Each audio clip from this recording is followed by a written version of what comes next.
प्यारे बच्चों, अपन पढ़ रहे थे linear differential equation with constant coefficient. अचर गुणांकों के रेखिक अवकल समीकरण अपन पढ़ रहे थे। अपन ये बात जानते हैं, अचर गुणांकों का जो रेखिक अवकल समीकरण होता है उसका स्टैंडर्ड फॉर्म होता है F D Y is equal to Q X. यानी यहाँ पे क्या होना चाहिए, डी का फंक्शन होना चाहिए, यहाँ पे वाई होना चाहिए, इधर केवल एक्स का फंक्शन होना चाहिए। तो इस टाइप का जो समीकरण है वो कहलाता है अचर गुणांकों का रेखिक अवकल समीकरण कहलाता है। यहाँ जो डी है, इस डी का मतलब होता है अवकल संकारक। डी को अपन डिनोट करते हैं डी अपॉन डी एक्स से डिनोट करते हैं। डी का मतलब होता है डी अपॉन डी एक्स, एक डिफरेंशियल ऑपरेटर के रूप में इसको अपन काम में लेते हैं। अब ये जो अचर गुणांकों का रेखिक अवकल समीकरण होता है, इसका व्यापक हल निकालने का फॉर्मूला होता है y इज इक्वल टू होता है C F plus P I. सी एफ किस तरीके से निकालते हैं ये अपन बात कर चुके थे। कल अपन सीख रहे थे कि पी आई कैसे निकाला जाता है, और पी आई के अंदर भी अपन ये बात कर चुके थे कि एक अपन जनरल मेथड अपन पढ़ चुके थे। कल अपन बात कर रहे थे, जैसे ये है, मान लो 1 अपॉन डी माइनस अल्फा है, राइट हैंड साइड में अगर कोई एक्स का फंक्शन है तब उसका पी आई निकालने का फॉर्मूला होता है ई की power alpha X Q X E की power minus alpha X D X, ये फॉर्मूला होता है। आज अपन पर्टिकुलर मेथड की अपन बात कर रहे हैं। राइट हैंड साइड में ये जो एक्स का फंक्शन है वो क्या हो सकता है, ई की पावर ए एक्स हो सकता है, या साइन ए एक्स या कोस एक्स हो सकता है, या कोई बहुपद हो सकता है, पोलिनोमियल हो सकता है, या ये हो सकता है ई की power A X into V की फॉर्म में हो सकता है, जहाँ वी क्या होता है, कोई भी एक्स का फलन हो सकता है। तो राइट हैंड साइड में जो एक्स का फंक्शन है वो क्या हो सकता है, ई की पावर ए एक्स हो सकता है, साइन एक्स या कोस एक्स हो सकता है, कोई पोलिनोमियल हो सकता है, बहुपद हो सकता है, ई की power A X into V की फॉर्म में हो सकता है। तो इन सब के लिए अपन पर्टिकुलर मेथड पढ़ रहे हैं, शॉर्ट मेथड पढ़ रहे हैं। कल अपन बात कर चुके हैं कि अगर राइट हैंड साइड में ई की पावर ए एक्स है तब उसका पी आई निकालने का ये तरीका होता है 1 अपॉन एफ डी, यानी जो पी आई निकालने का तरीका होता है, यहाँ जो डी का फंक्शन है इसको 1 अपॉन में लिख लेंगे, राइट हैंड साइड में जो एक्स का फंक्शन है साथ में वो लिखेंगे। तो कल अपन ने इसका फॉर्मूला पढ़ा था, अगर यहाँ पे ई की पावर ए एक्स है तो सीधा अपन क्या करेंगे, डी की जगह एक्स का गुणांक लिख देंगे, डी की जगह एक्स का गुणांक लिख देंगे। लेकिन ऐसा करने पे इसका मान 0 नहीं होना चाहिए। अगर इसका मान 0 हो रहा है, यदि एफ ए बराबर 0 आ रहा है, तब अपन ये फॉर्मूला काम में लेते हैं। तब होता है 1 अपॉन डी माइनस ए की पावर आर ई की पावर ए एक्स का फॉर्मूला होता है एक्स की power R upon factorial R E की पावर ए एक्स। यानी अगर राइट हैंड साइड में ई की पावर ए एक्स है तो अपन क्या करेंगे, डी की जगह एक्स का गुणांक लिखेंगे। लेकिन ऐसा करने पे 0 नहीं होना चाहिए। अगर 0 हो रहा है तब अपन ये फॉर्मूला काम में लेते हैं, अगर 0 होता है तब अपन ये सूत्र काम में लेते हैं। आज अपन बात करेंगे अगर राइट हैंड साइड में साइन एक्स या कोस एक्स है तब अपन किस तरीके से इसका पी आई निकाल सकते हैं।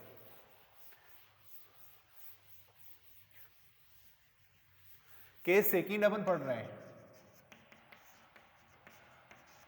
यदि क्यू एक्स बराबर साइन एक्स या कोस एक्स, तब इसका पी आई कैसे निकालते हैं। तब इसका पी आई निकालने का फॉर्मूला होता है, अगर ऐसी स्थिति बनती है 1 अपॉन एफ डी स्क्वायर होता है, साइन एक्स होता है, तब आपको क्या करना है, नीचे जो डी स्क्वायर है, अगर यहाँ पे साइन एक्स है तो डी स्क्वायर की जगह अपन क्या करेंगे, एक्स के गुणांक के स्क्वायर का नेगेटिव लिख देंगे। डी स्क्वायर की जगह लिख देंगे एक्स के गुणांक के स्क्वायर का नेगेटिव।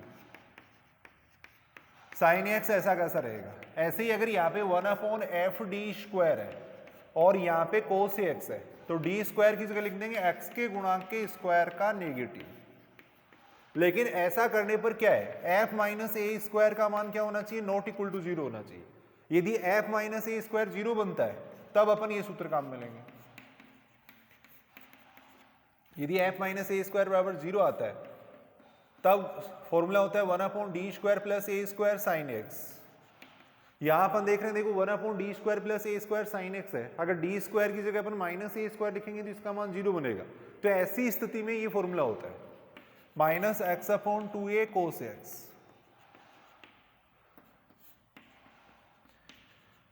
अगर कोस ए एक्स है तब फॉर्मूला होता है x upon 2a sine x, ये फॉर्मूला होता है। एक बार मैं दोबारा रिपीट कर रहा हूं, अपन बात कर रहे हैं अचर गुणांकों के रेखिक अवकल समीकरण की। CF निकालना अपन सीख चुके हैं, PI कैसे निकालते हैं इसकी बात अपन कर रहे हैं। तो PI निकालने के लिए क्या करते हैं, जो D का फंक्शन होता है वो 1 अपॉन में लिखते हैं, राइट हैंड साइड में जो x का फंक्शन है वो अपन लिखते हैं। अब राइट हैंड साइड में जो x का फंक्शन है वो अगर साइन एक्स या कोस एक्स की फॉर्म में है तब अपन PI कैसे निकाल सकते हैं उसके बारे में अपन बात कर रहे हैं। तो अगर साइन एक्स है तो डी स्क्वायर की जगह आपको क्या करना है, एक्स के गुणांक के स्क्वायर का नेगेटिव लिखना है। लेकिन ऐसा करने पे इसका मान 0 नहीं होना चाहिए। अगर 0 हो रहा है तब अपन ये सूत्र काम में लेते हैं। ऐसे ही अगर यहाँ पे cos x है तब भी अपन क्या करेंगे, डी स्क्वायर की जगह लिखेंगे माइनस ए स्क्वायर। लेकिन ऐसा करने पे 0 नहीं होना चाहिए। अगर 0 हो रहा है तब अपन ये सूत्र काम में लेंगे। तो वेरी इंपॉर्टेंट मेथड है, एग्जाम में इस पे आधारित क्वेश्चन पूछे भी जाते हैं। कुछ एग्जाम्पल अपन आज डिस्कस करके देखते हैं।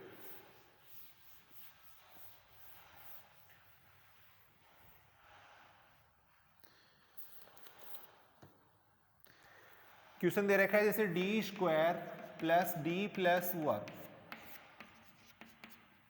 इज इक्वल टू दे रखा है साइन 2x। पहला एग्जांपल दे रखा है इज इक्वल टू दे रखा है साइन 2x दे रखा है।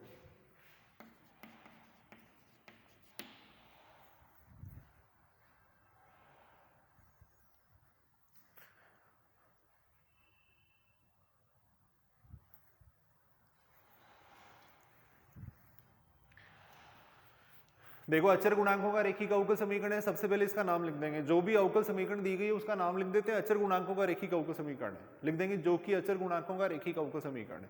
अब इसका अपने को जनरल सॉल्यूशन निकालने के लिए क्या करना है, सबसे पहले अपन निकालेंगे इसका कॉम्प्लीमेंट्री फंक्शन, पूरक फलन निकालेंगे। पूरक फलन निकालने के लिए क्या करते हैं, इसका सहायक समीकरण लिखते हैं। और सहायक समीकरण लिखने के लिए क्या करते हैं, डी की जगह एम लिख देते हैं। तो सबसे पहले मैं लिख रहा हूँ इसका सहायक समीकरण, एक्सिलरी इक्वेशन लिख रहे हैं। डी की जगह एम लिखेंगे तो ये बनेगा M square plus M plus 1 is equal to 0। अब ये एम में द्विघात समीकरण है, इसको अपन सॉल्व करेंगे तो सीधे इसके फैक्टर नहीं हो रहे, तो श्रीधराचार्य सूत्र से एम का मान निकालेंगे। तो यहाँ से एम बराबर कितना आ जाएगा, माइनस बी होता है तो minus 1 plus minus under root B square का मतलब हो जाएगा 1 minus 4 into A into C upon में आ जाएगा कितना 2a का मतलब 1 हो गया। यहां से m इज इक्वल टू कितना हो जाएगा माइनस 1/2 प्लस माइनस ये अंडर रूट माइनस 3 आएगा। अंडर रूट माइनस 3 का मतलब हो गया अंडर रूट 3 आयोटा, ये आ जाएगा। अब यहां अपन देख रहे हैं जो m का मान आ रहा है वो काल्पनिक आ रहा है। और पहले अपन बात कर चुके हैं यदि m का मान काल्पनिक होता है, alpha plus minus iota beta की फॉर्म में होता है, तब उसका CF निकालने का फॉर्मूला ये होता है e की power alpha x c1 cos beta x plus c2 sine beta x, ये फॉर्मूला होता है। यदि m बराबर alpha plus minus iota beta हो तब CF निकालने का ये फॉर्मूला होता है e की power alpha x c1 cos beta x plus c2 sine beta x। तो इससे अगर अपन इसकी कंपैरिजन करें तो ये तो अल्फा हो जाएगा, ये तो अल्फा हो गया, ये हो जाएगा बीटा हो जाएगा, बीटा हो जाएगा। अब यहाँ पे अल्फा और बीटा का मान रखेंगे इस फॉर्मूले के अंदर तो CF कितना आ जाएगा e की power minus 1/2x c1 cos beta की जगह हो जाएगा under root 3/2x plus c2 sine beta की जगह हो जाएगा अंडर रूट 3/2x, ये इसका CF आ जाएगा। यहां तक एक बार मैं दोबारा रिपीट कर रहा हूं। सबसे पहली बात तो ये अचर गुणांकों का रेखीय अवकल समीकरण है। इसको हल करने के लिए क्या करेंगे, सबसे पहले इसका CF निकालेंगे। CF निकालने के लिए क्या करते हैं, सहायक समीकरण लिखते हैं। तो d की जगह लिख देंगे m रख देंगे, तो यहां से ये बनेगा m square plus m plus 1 is equal to 0। अब इसको सॉल्व करके अपने को m के मान निकालना है, तो सीधे इसके फैक्टर नहीं हो रहे थे इसलिए अपने श्रीधराचार्य सूत्र काम में लिया, उसको काम में लेंगे। m का मान ये आएगा। देखो अब यहां से अगर अपन देखें तो m के मान काल्पनिक आ रहे हैं, तो इससे अपने कंपेरिजन किया है। अगर m के मान काल्पनिक होते हैं तब CF निकालने का ये फॉर्मूला होता है। इससे कंपेरिजन किया, अल्फा का मान आ गया, बीटा का मान आ गया। अल्फा और बीटा के मान अपने यहाँ पे रख दिए। अब अपन इसका निकालेंगे PI।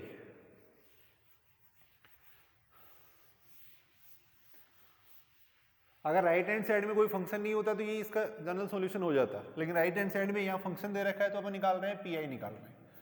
PI निकालने के लिए क्या करते हैं, जो D का फंक्शन होता है उसको 1 अपॉन में लिखते हैं। राइट हैंड साइड में जो x का फंक्शन है वो लिख लेते हैं। अभी अपन बात कर रहे थे, शॉर्ट मेथड अपन पढ़ रहे थे, अगर यहाँ पे साइन 2x है या साइन AX है तो डी स्क्वायर की जगह अपन लिखते हैं x के गुणांक के स्क्वायर का नेगेटिव। तो डी स्क्वायर की जगह अपन लिख देंगे x के गुणांक के स्क्वायर का नेगेटिव यानी -4।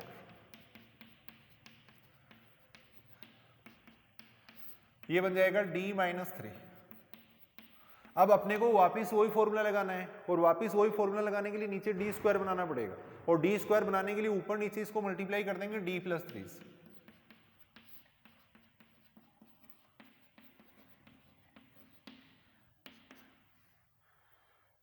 ऊपर नीचे इसको d+3 से मल्टीप्लाई कर दिया, जिससे नीचे बन जाएगा d² - 9। अब डी स्क्वायर की जगह वापिस अपन लिखेंगे एक्स के गुणांक के स्क्वायर का नेगेटिव, तो नीचे आ जाएगा कितना -4 - 9। साइन 2x को अंदर मल्टीप्लाई करेंगे तो ये बनेगा d sin 2x प्लस बनेगा 3 sin 2x, ये बन जाएगा -1/13। d का मतलब हो गया d/dx, यानी इसका अवकलन करेंगे तो sin 2x का अवकलन हो जाएगा 2 cos 2x प्लस आ जाएगा 3 sin 2x, ये इसका हो जाएगा पीआई हो जाएगा। अब CF और पीआई को जोड़ के लिखेंगे तब इसका जनरल सॉल्यूशन हो जाएगा, अतः व्यापक हल हो जाएगा CF प्लस पीआई। CF अपन पहले निकाल चुके हैं, पीआई ये हो गया, दोनों को जोड़ के लिखेंगे, इसका आंसर आ जाएगा। इसी प्रकार अपन एक क्वेश्चन और डिस्कस करते हैं।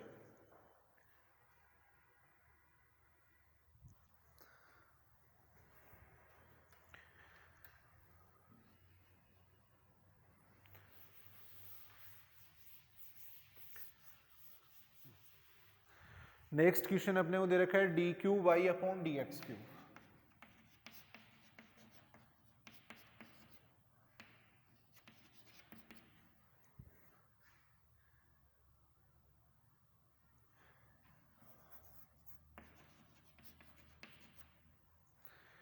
बराबर है sin x।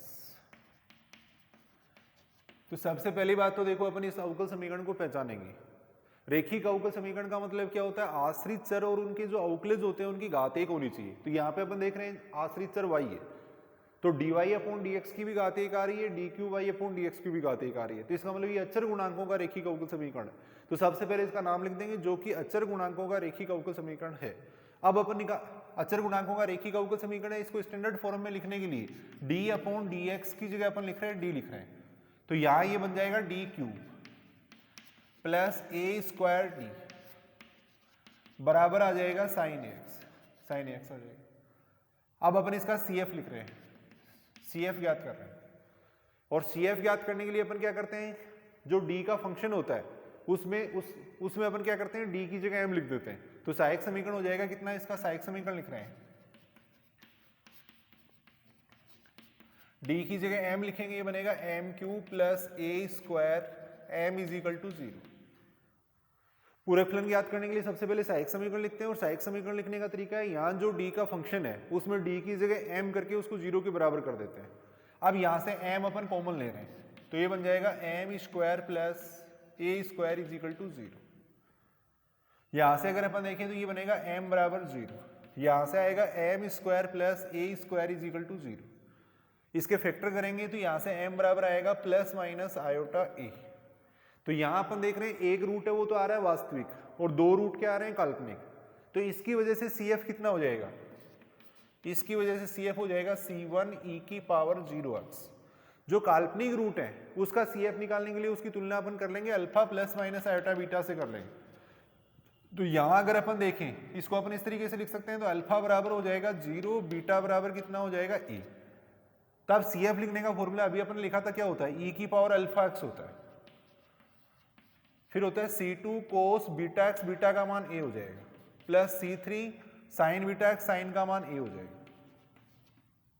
तो यहां से CF आ जाएगा c1 plus c2 cos x plus c3 sin x, ये इसका CF हो जाएगा। फिर अपन ज्ञात करेंगे PI ज्ञात करेंगे।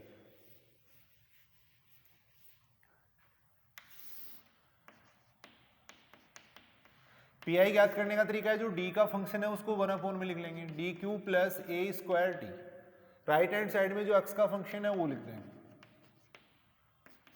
राइट हैंड साइड में जो x का फंक्शन है वो लिख देंगे। अब अपने को क्या करना है, अभी अपन बात कर रहे थे अगर sin x या cos x होता है तो अपन क्या करते हैं, d² की जगह x के गुणांक के स्क्वायर का नेगेटिव लिखते हैं, तो d² की जगह लिख देंगे -a², d² की जगह लिख रहे हैं -a²।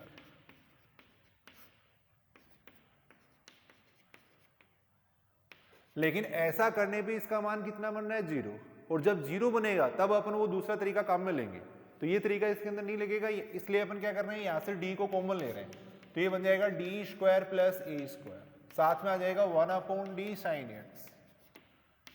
अब d² की जगह अगर -a² लिखेंगे तब तो 0 बन रहा है, तो इसको अपन दूसरा जो फॉर्मूला अपन ने पढ़ा था वो अब अपने यहाँ पे काम में लेंगे। अब यहाँ पे बन रहा है देखो 1/d sin x, 1/d का मतलब होता है समाकलन, d का मतलब अवकलन होता है, 1/d का मतलब समाकलन होता है, तो इसका समाकलन करेंगे कितना बन जाएगा, डी स्क्वायर प्लस ए स्क्वायर। इसका समाकलन करेंगे तो कितना आएगा, साइन एक्स का समाकलन हो जाएगा कोस एक्स, साथ में कितना आ जाएगा, कोफिशिएंट आ जाएगा ए आ जाएगा, तो ये बनेगा -1/a 1/d स्क्वायर प्लस ए स्क्वायर, साथ में आ जाएगा कोस एक्स आ जाएगा। अब जो फॉर्मूला होता है वो अपन यहाँ काम में ले रहे हैं, तो ये बनेगा -1/a 1/d स्क्वायर प्लस ए स्क्वायर, कोस एक्स का फॉर्मूला होता है x/2a साइन एक्स। इन दोनों को मल्टीप्लाई करेंगे तो ये बनेगा -x/2a स्क्वायर, साथ में आ जाएगा साइन एक्स आ जाएगा। ये इसका पर्टिकुलर इंटीग्रल हो जाएगा। यहाँ अपन क्या करते हैं, सीधा डी स्क्वायर की जगह लिखते हैं अपन -a स्क्वायर, लेकिन ऐसा करने पे जीरो बनना है, और जीरो बनना है तब अपन ये तरीका काम में लेंगे, तो ये इसका हो जाएगा पी आई हो जाएगा। अब अपन सी एफ और पी आई दोनों को जोड़ के लिखेंगे तो क्या आएगा, इसका जनरल सॉल्यूशन आ जाएगा, व्यापक हो जाएगा y = हो जाएगा C F plus P I. एक बार मैं दोबारा बता देता हूं। सबसे पहली बात तो देखो अचर गुणांकों का रेखीय अवकल समीकरण है, इसको हल करने के लिए अपन क्या करेंगे, सबसे पहले निकालेंगे सी एफ, फिर निकालेंगे अपन पी आई निकालेंगे। पी आई निकालने का अपने ये तरीका पड़ा है, अगर साइन एक्स या कोस एक्स हो तो अपने को क्या करना है, डी स्क्वायर की जगह लिखना है -a स्क्वायर, लेकिन ऐसा करने पे अगर जीरो हो रहा है तब उसके फैक्टर करके अपन देखेंगे, और वो जो दूसरा फॉर्मूला अपन ने पढ़ा है वो अपन यहाँ पे काम में लेंगे। तो इसी प्रकार के कुछ एग्जाम्पल आज और करके देखें आप लोग। नेक्स्ट नए केस के साथ में अपन कल वापस मिलते हैं। Thank you.